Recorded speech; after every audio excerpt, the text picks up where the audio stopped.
तारीख थी 15 अक्टूबर 1995। आसमान का राजा कहा जाने वाला double decker luxury plane Pan Am flight 6 अपने 70 यात्रियों और 7 क्रू मेंबर्स के साथ हवाई से सैन फ्रांसिस्को के लिए उड़ान भर चुका था। लोग अपनी सीटों पर आराम से बैठे थे। कोई किताब पढ़ रहा था, कोई खिड़की से बाहर प्रशांत महासागर की नीली चादर को देख रहा था, तो कोई अपने आने वाले कल के सपने बुन रहा था। लेकिन अचानक प्लेन के शांत माहौल में एक चीख गूंजी। 1 2 नहीं बल्कि 4 नकाबपोश लोग अपनी सीटों से उठे। उनके हाथों में हथियार थे। उन्होंने प्लेन को हाईजैक कर लिया था। यात्रियों की सांसें थम गईं। बच्चों का रोना और बड़ों की घबराहट से पूरा प्लेन गूंज उठा। ये खबर जैसे ही एटीसी तक पहुंची, धरती पर हड़कंप मच गया।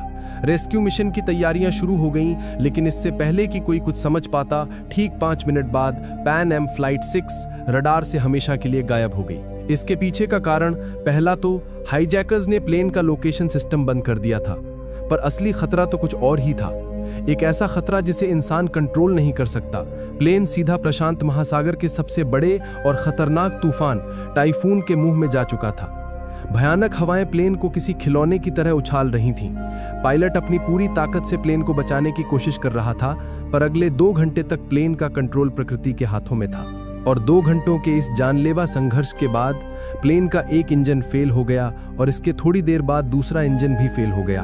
प्लेन आग के गोले की तरह सीधा समुद्र की ओर गिरने लगा। प्लेन समुद्र की सतह से टकराने ही वाला था कि कुछ लोगों ने हिम्मत दिखाई और हाईजैकरों को मार गिराते और टूटे हुए दरवाजे से ठंडे और अनजान समुद्र में छलांग लगा दी। प्लेन एक भयानक धमाके के साथ पानी में समा गया, लेकिन 60 लोग किसी तरह बच गए थे। उनके चारों तरफ मीलों तक सिर्फ और सिर्फ प्रशांत महासागर की डरावनी लहरें थीं। किस्मत से जहां प्लेन क्रैश हुआ था, उससे बस 100 मीटर की दूरी पर एक चट्टान समुद्र से बाहर निकली हुई थी। सबने अपनी बची कुची ताकत लगाकर उस चट्टान पर पनाह ली। भीगे हुए, कांपते हुए, डरे हुए वे 60 लोग उस छोटी सी चट्टान पर एक दूसरे से लिपटे हुए थे। उनके पास न तो कोई फोन था, न कोई सिग्नल, न कोई उम्मीद। प्लेन का मलबा भी गहरे पानी में डूब चुका था। तभी एक पैसेंजर को याद आया कि उसके बैग में एक दूरबीन थी जो किसी तरह उसके साथ बच गई थी। उसने कांपते हाथों से दूरबीन उठाई और चारों तरफ देखने लगा, और तभी उसे एक उम्मीद की किरण दिखी। लगभग आधा किलोमीटर दूर धुंध में लिपटा एक छोटा सा द्वीप। वो चिल्लाया, आइलैंड! वहां एक आइलैंड है। जो लोग तैरना जानते थे, उन्होंने एक पल भी नहीं गवाया। उन्होंने मौत के इस महासागर में फिर से छलांग लगा दी। नीचे खतरनाक शार्क थीं, ऊपर ऊंची ऊंची लहरें, लेकिन जीने की इच्छा इन सबसे बड़ी थी। घंटों की मशक्कत के बाद सिर्फ 15-20 लोग ही उस द्वीप के रेतीले किनारे तक पहुंच पाए, बुरी तरह थके हुए लेकिन जिंदा। द्वीप पर पहुंचे लोगों ने एक पल भी आराम नहीं किया। उन्हें पता था कि चट्टान पर फंसे बाकी लोगों को यहां लाना होगा, वरना वे लहरों या भूख प्यास से मर जाएंगे। उन्होंने द्वीप पर पड़ी सूखी लकड़ियों और बेलों को इकट्ठा किया और किसी तरह एक काम चलाऊ बेड़ा बनाया। उस टूटे फूटे बेड़े को लेकर वे दोबारा उस जानलेवा समंदर में उतर गए। एक एक करके कई चक्कर लगाकर उन्होंने चट्टान पर फंसे हर इंसान को द्वीप पर पहुंचाया। जब सारे 60 लोग उस अनजान जमीन पर इकट्ठा हुए, तब जाकर उन्हें अपनी असली हालत का एहसास हुआ। ये कोई जन्नत नहीं थी, ये एक सुनसान वीरान द्वीप था। कुछ नारियल के पेड़, थोड़ी बहुत जंगली झाड़ियां और चारों तरफ सिर्फ रेत। न खाने का कोई इंतजाम, न पीने के पानी का कोई स्रोत। निराशा के बादल उन पर छा गए। कुछ लोग घुटनों के बल बैठकर रोने लगे, कुछ अपने परिवार को याद करके चिल्लाने लगे, तो कुछ बस सिर पकड़कर बैठ गए।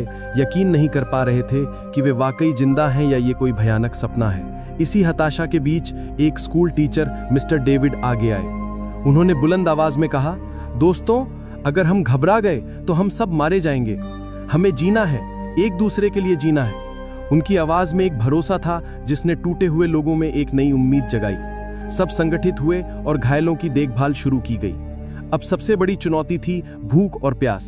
एक नौजवान माइकल हिम्मत करके नारियल के एक ऊंचे पेड़ पर चढ़ गया और कुछ नारियल तोड़कर लाया। वो कुछ नारियल 60 लोगों के लिए कुछ भी नहीं थे, लेकिन वो सिर्फ नारियल नहीं थे, वो उम्मीद की पहली खुराक थे। लोगों ने बारिश के पानी को चट्टानों के गड्ढों में इकट्ठा करना शुरू किया और उसे पीना शुरू किया। मिस्टर डेविड ने सबको छोटी छोटी टीमों में बांट दिया। एक टीम को द्वीप पर खाने लायक फल या जड़ें खोजने का काम मिला, तो दूसरी टीम को शेल्टर बनाने का। सबसे मुश्किल काम था मछली पकड़ने का। कुछ नौजवानों ने पेड़ों की नुकीली डालियों से भाले बनाए और घंटों समंदर के किनारे खड़े रहकर मछली पकड़ने की कोशिश करने लगे। कई नाकाम कोशिशों के बाद आखिरकार उन्होंने एक छोटी सी मछली पकड़ ही ली। उस दिन जब उस मछली को आग पर पकाया गया तो उसकी खुशबू किसी दावत से कम नहीं थी। सबने उसका एक एक छोटा टुकड़ा खाया। वो सिर्फ एक मछली का टुकड़ा नहीं था, वो उनकी पहली जीत थी। उस पल ने उन्हें सिखाया कि अब यही उनकी जिंदगी है, जहां हर चीज को बांट कर जीना होगा। दोस्तों, कहानी में आगे क्या हुआ ये जानने से पहले एक छोटी सी रिक्वेस्ट। अगर आपको ये सच्ची घटना दिल को छू रही है तो प्लीज इस वीडियो को एक लाइक कर दीजिए और चैनल को सब्सक्राइब करना मत भूलिएगा। आपका एक सब्सक्राइब हमें ऐसी ही और कहानियां आप तक लाने की हिम्मत देता है। और हाँ, कमेंट्स के बगल में जो नया हाइप का बटन है उसे भी जरूर दबाइएगा। दिन हफ्तों में और हफ्ते महीनों में बदलने लगे। अब उन्हें समझ आ गया था कि मदद शायद कभी नहीं आएगी, उन्हें यहीं जीना होगा। उन्होंने पेड़ों की पत्तियों, डालियों और नारियल के रेशों से छोटी छोटी झोपड़ियां बनानी शुरू कर दी।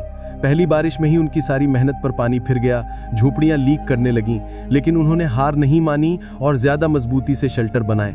जरूरत ने उन्हें वो सब कुछ सिखा दिया जो उन्होंने कभी सोचा भी नहीं था। कुछ लोगों ने मछली को धुआं देकर सुखाना सीख लिया ताकि उसे लंबे समय तक बचाया जा सके। एक महिला जो नर्स थी, उसने जंगली पत्तों से छोटी मोटी चोटों और बीमारियों का इलाज करना सीख लिया। उन्होंने फैसला किया कि अगर यहाँ जीना है तो भविष्य के लिए सोचना होगा। उन्होंने नारियल के बीजों को द्वीप के चारों तरफ बोना शुरू किया, जंगली पौधों की कलमों को लगाना शुरू किया। उन्होंने समंदर के किनारे रेत पर नारियल के पेड़ों को गिराकर एक बहुत बड़ा हेल्प लिखा, इस उम्मीद में कि शायद कोई हवाई जहाज इसे देख ले। एक दिन दूर आसमान में एक जहाज दिखा भी। सब पागलों की तरह चिल्लाए, आग जलाकर धुआं किया, लेकिन जहाज ने उन्हें नहीं देखा और गुजर गया। उस दिन कई लोगों की उम्मीद पूरी तरह टूट गई। शुरुआती 2-3 महीने सबसे कठिन थे। अनजान द्वीप का माहौल, खाने की कमी और साफ पानी न होने की वजह से बीमारियां फैलने लगीं। निराशा और अकेलेपन ने कई लोगों को मानसिक रूप से तोड़ दिया। एक एक करके 10 लोगों ने दम तोड़ दिया। हर मौत उनके लिए एक गहरा सदमा होती। वे अपने साथी को अपने हाथों से रेत में दफनाते और असहाय होकर रोते। अब वो 60 से 50 रह गए थे। उधर बाहरी दुनिया में महीनों के सर्च ऑपरेशन के बाद भी जब पैन एम फ्लाइट 6 का कोई सुराग नहीं मिला तो सरकार ने उन्हें मृत घोषित कर दिया। उनके परिवारों के लिए शोक सभाएं हुईं, अखबारों में उनके नाम छापे गए। दुनिया के लिए वे 77 लोग अप्रशांत महासागर की गहराइयों में दफने एक दर्दनाक याद बनकर रह गए थे। उन्हें नहीं पता था कि उनमें से 50 लोग अभी भी एक अनजान द्वीप पर हर दिन मौत से लड़ रहे थे, इस उम्मीद में कि कोई उन्हें बचाने आएगा। लेकिन दुनिया उन्हें भुला चुकी थी। ये उनके संघर्ष का सबसे काला अध्याय था, जब उन्हें लगा कि वे अब हमेशा के लिए यहीं फंस गए हैं। 2 साल बीत चुकी थे, जिंदगी अब एक ढर्रे पर आ गई थी। उन्होंने जीना सीख लिया था। और फिर उस वीरान द्वीप पर एक चमत्कार हुआ। एक महिला ने एक स्वस्थ बच्ची को जन्म दिया। उस बच्ची की पहली किलकारी ने पूरे द्वीप के माहौल को बदल दिया। जहां अब तक सिर्फ मौत और निराशा थी, वहां अब जिंदगी का संगीत गूंज रहा था। हर कोई उस नन्ही जान को देखने आया। उनकी आंखों में आंसू थे, लेकिन इस बार ये आंसू खुशी के थे। उस बच्ची ने सबको जीने की एक नई वजह दे दी। वो सिर्फ एक बच्ची नहीं थी, वो इस बात का सबूत थी कि सबसे मुश्किल हालातों में भी जिंदगी हार नहीं मानती। वो उनकी उम्मीद की नई मशाल थी। लोगों ने उस दिन को एक त्योहार की तरह मनाया, क्योंकि 2 साल बाद मौत पर जिंदगी की जीत हुई थी। अब उन्हें सिर्फ खुद के लिए नहीं, बल्कि इस नई पीढ़ी के लिए भी जीना था और इस द्वीप को एक बेहतर जगह बनाना था। देखते देखते 10 साल गुजर गए। द्वीप पर अब जिंदगी का एक सिस्टम बन चुका था। मिस्टर डेविड ने बच्चों के लिए एक छोटा सा स्कूल खोल दिया था, जहां वे उन्हें पढ़ना, लिखना और दुनिया के बारे में बताते थे। उस दुनिया के बारे में जिसे इन बच्चों ने कभी देखा ही नहीं था। सबने अपने अपने काम बांट लिए थे। कुछ लोग मछली पकड़ते, कुछ खेती करते, कुछ बच्चों की देखभाल करते। उन्होंने अपने मनोबल को बनाए रखने के लिए प्लेन क्रैश की बरसी को सर्वाइवल डे के रूप में मनाना शुरू कर दिया। उस दिन वे गाना गाते, कहानियां सुनाते और उन साथियों को याद करते जो अब उनके साथ नहीं थे। इन 10 सालों में द्वीप पर 5 और बच्चों का जन्म हुआ, लेकिन इस दौरान बीमारियों और हादसों में 7 और बड़े लोग अपनी जान गंवा चुके थे। अब द्वीप की कुल आबादी बच्चों को मिलाकर 48 थी। एक दिन फिर वही हुआ। आसमान में एक प्लेन की गूंज सुनाई दी। सब फिर से दौड़े, फिर से चिल्लाए, लेकिन नतीजा वही रहा। प्लेन उन्हें बिना देखे गुजर गया। बार बार मिलती निराशा ने अब उन्हें तोड़ना बंद कर दिया था। शायद उन्होंने इसे ही अपनी किस्मत मान लिया था। पूरे 13 साल बीत चुके थे। जो बच्चे द्वीप पर पैदा हुए थे वे अब किशोर हो चुके थे। उनके लिए यही दुनिया थी, यही घर था। जो बड़े थे वे अब बूढ़े हो चले थे उनके चेहरे पर संघर्ष की लकीरें साफ दिखती थीं। फिर एक सुबह एक ऐसी आवाज सुनाई दी जिन्होंने 13 सालों में नहीं सुनी थी। एक बड़े जहाज के हॉर्न की आवाज। पहले तो उन्हें यकीन ही नहीं हुआ। उन्हें लगा कि यह भी उनका कोई वहम है। लेकिन जब आवाज दोबारा आई तो सब पागलों की तरह समंदर के किनारे की ओर भागे। उन्होंने अपनी पूरी ताकत से आग जलाई, चिल्लाए, हाथ हिलाए।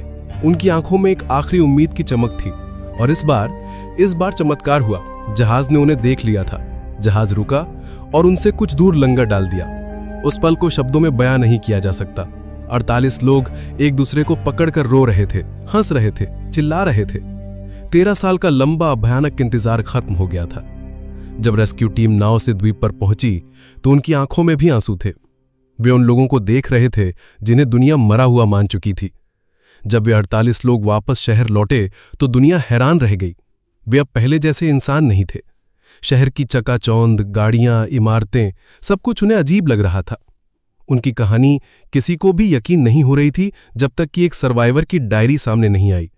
उस डायरी में 13 साल का हर एक दिन, हर एक संघर्ष और हर एक मौत और हर एक जन्म का हिसाब लिखा हुआ था।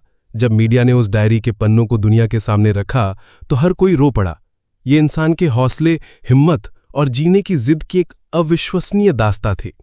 इस सच्ची घटना पर बाद में एक किताब भी लिखी गई जिसका नाम था the lost survivors of flight 6, 13 years on the island. ये कहानी आज भी हमें सिखाती है कि उम्मीद की एक छोटी सी किरण भी सबसे घने अंधेरे को चीर सकती है और इंसान का हौसला हर मुश्किल से बड़ा होता है। दोस्तों, आपको इन 48 सर्वाइवर्स की ये दिल दहला देने वाली कहानी कैसी लगी? क्या आप कल्पना कर सकते हैं कि 13 साल एक वीरान द्वीप पर बिताना कैसा होता होगा? अपनी राय नीचे कमेंट्स में जरूर बताइएगा। आपके कमेंट्स पढ़ के हमें बहुत अच्छा लगता है।